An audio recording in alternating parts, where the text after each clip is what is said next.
Hello, welcome to the wiring tutorial.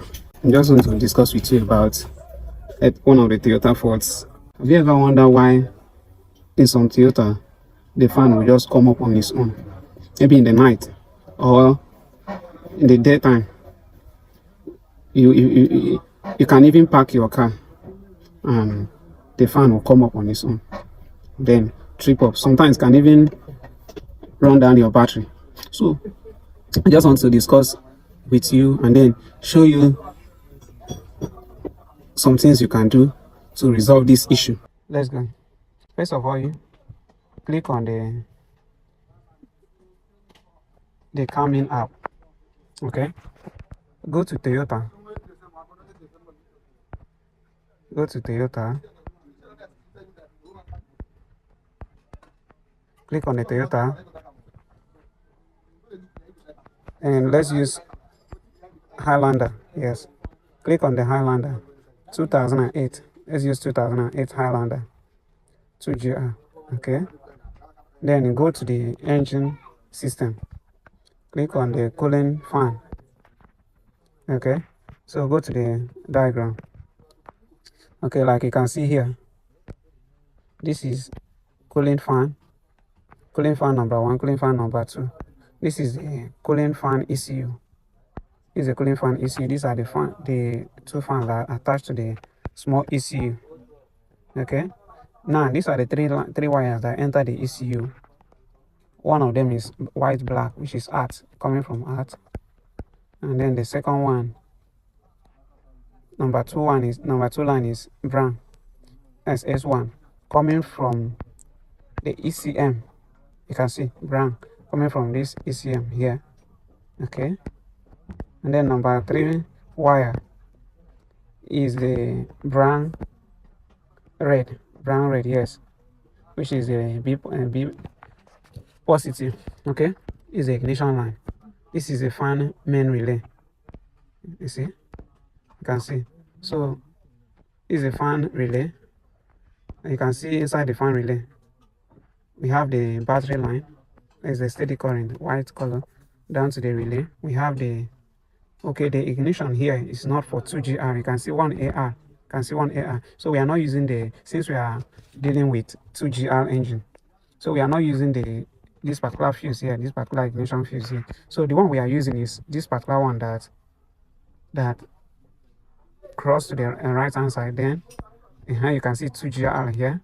This is the line we are using. Okay. Now you can see.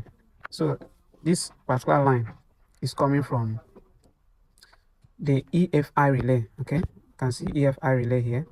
This particular violet color is coming from the EFI, and then inside the EFI we have the battery line, which is gray color, that enters the relay direct from the battery, enter the relay. We have the direct out here, brown. It's coming from the ground. Okay.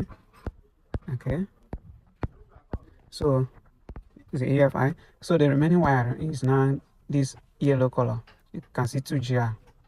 Then it cross to blue color. This is a junction box that differentiate the color of the wire. You can see 2GR here. Then down to the ECM. This is the ECM, the brain box. Now this D number 8, this socket number 8 wire is the main line that trigger the fan to come up when you park your vehicle. This particular line here, you can see, is a line. This MREL is an ignition line that the ECM sent to the EFI relay. That's why sometimes when you on the ignition, the fuel pump and every other thing will just come up and then trip off immediately. So this is the line that controls that system. So once this particular line get issue, they will now either you replace the ECM or you change the system of the function. You change the way it works. Like, since we know that this line is an ignition line, you will now remove this line from the ECM to avoid that trigger. You remove it from the ECM, then you look for a normal ignition line, then you attach it to that ignition line, so that once you turn on the ignition, the fan will come off and then go off again. So this is the particular line, this blue color, this D number 8 wire. Okay, this is the line that triggered that system. So once you remove here and then attach it to the ignition line, the fault is resolved. So this is how to fix this particular fault. Either you replace another ECM or you change the system. You change the function of the radiator fan and the ignition system entirely. So thank you so much for watching. If this video is helpful to you, don't forget to subscribe to this channel for more, and like, comment, let me know your feedback about this video. Thank you. See you again in my next video. Bye for now.